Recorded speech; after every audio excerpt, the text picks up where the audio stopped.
Ngayong Halloween, hindi lang mga kaluluwa ang bumabangon. Bumabalik din ang mga taong matagal mo nang dapat iniwan. Psychology says, tuwing Halloween nagiging mas totoo ang tao.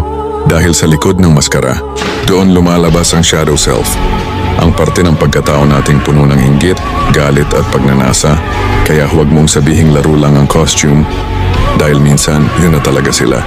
Ang nakakatakot ngayong gabi, hindi yung multo sa dilim, kundi yung mga taong araw-araw mong kasama, yung nakangiti sa harap mo.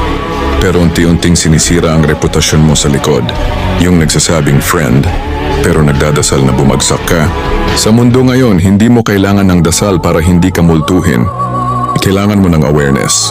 Basahin mo ang kilos, hindi ang ngiti. Pakinggan mo ang tono, hindi lang ang salita.